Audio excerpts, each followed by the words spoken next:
Hi friends, welcome to Lakshmi కథల హరివిల్లు. మనం ఇప్పుడు వరలక్ష్మి వ్రతం వెనుక ఉన్న కథ గురించి తెలుసుకుందామండి. సూత మహాముని సౌనకుడు మొదలైన మహర్షులను చూసి ఇలా అన్నాడు: ఓ మునీశ్వరులారా, స్త్రీలకు సర్వ సౌభాగ్యములు కలుగు వ్రతమొకటి పూర్వము శివుడు పార్వతికి చెప్పాడు. దానిని చెప్తాను వినండి.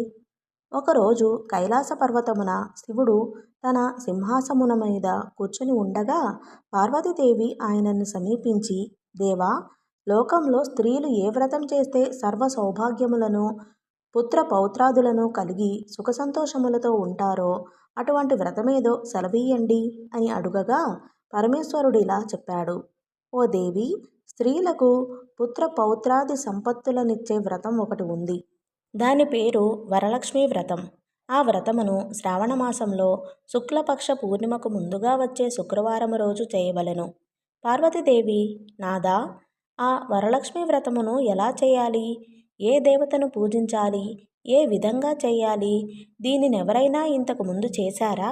ఆ వివరాలన్నీ చెప్పండి అని అడుగగా శివుడు పార్వతీదేవిని చూసి, ఓ కాత్యాయని, వరలక్ష్మి వ్రత విశేషాలు చెప్తాను విను. పూర్వము మగధ దేశమున కుండినమనే ఒక పట్టణం ఉంది.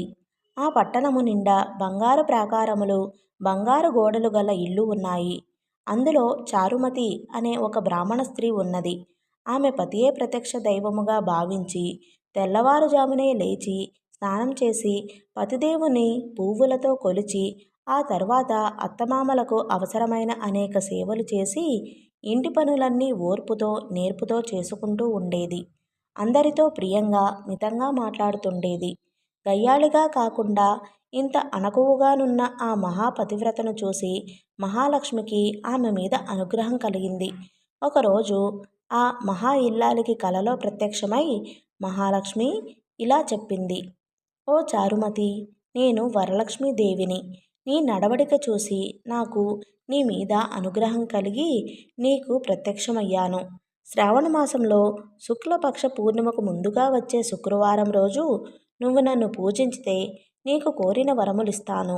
అలా ప్రత్యక్షమైన అమ్మవారిని చూసి ఎంతో మురిసిపోయిన చారుమతీదేవి కలలోనే వరలక్ష్మీదేవికి ప్రదక్షిణ నమస్కారములు చేసి, ఓ జగజ్జనని, నీ కటాక్షంబు కలిగితే జనులు ధన్యులవుతారు, విద్వాంసులవుతారు, సకల సంపన్నులవుతారు.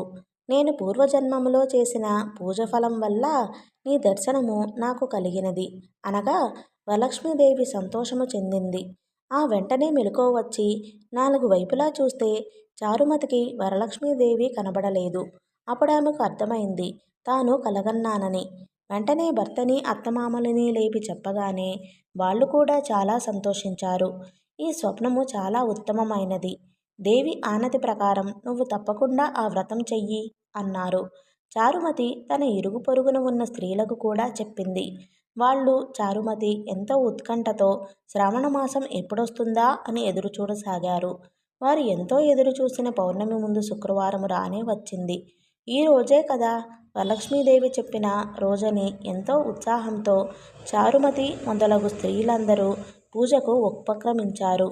ప్రాతకాలమే లేచి తలార స్నానం చేసి పట్టుబట్టలను కట్టుకున్నారు. చారుమతి ఇంట్లో అందరూ చేరారు.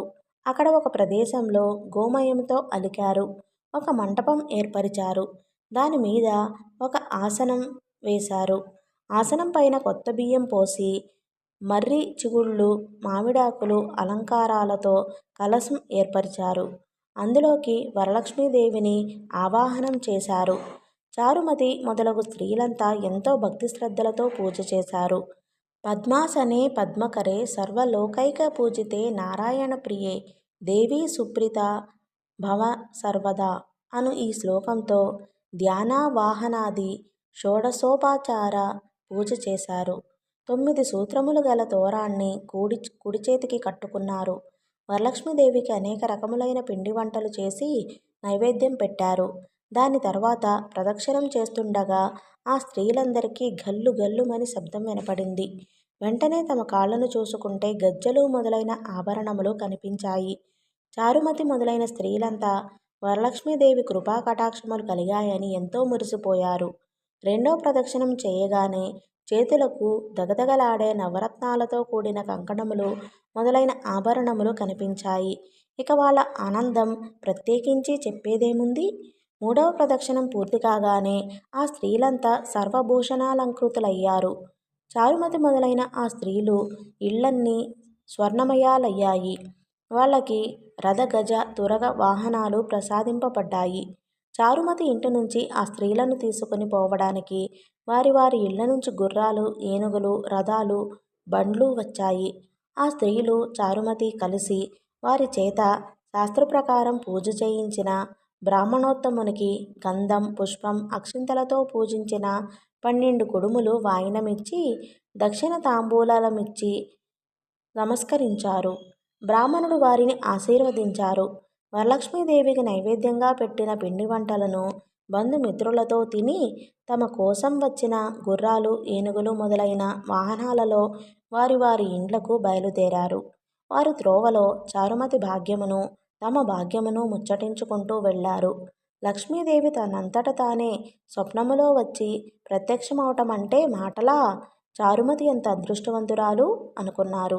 చారుమతికి ప్రత్యక్షమైన విధానం తన మటుకే దాచుకుని తను ఒకతే పూజించుకోకుండా తమ అందరికీ చెప్పి తమకి కూడా ఇంతటి సౌభాగ్యం కలగజేసిన చారుమతి ఎంతటి పుణ్యురాలు. అలాంటి ఆమె పరిచయం కలిగి ఉండిన తామెంతో భాగ్యవంతులు అని ఎంతో మురిసిపోయారు.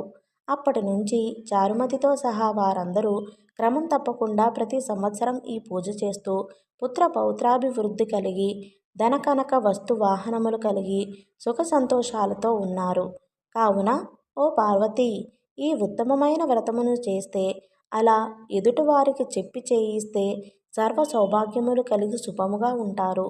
ఈ కథను విన్నవారికి, చదివిన వారికి కూడా వరలక్ష్మీ ప్రసాదము వలన సకల కార్యములు సిద్ధించును అన్నాడు పరమశివుడు. సూత మహాముని, శౌనకుడు మొదలగు వారితో, మునులారా విన్నారుగా, చారుమతి ఎదుటివారి మంచి కూడా ఎలా కోరిందో.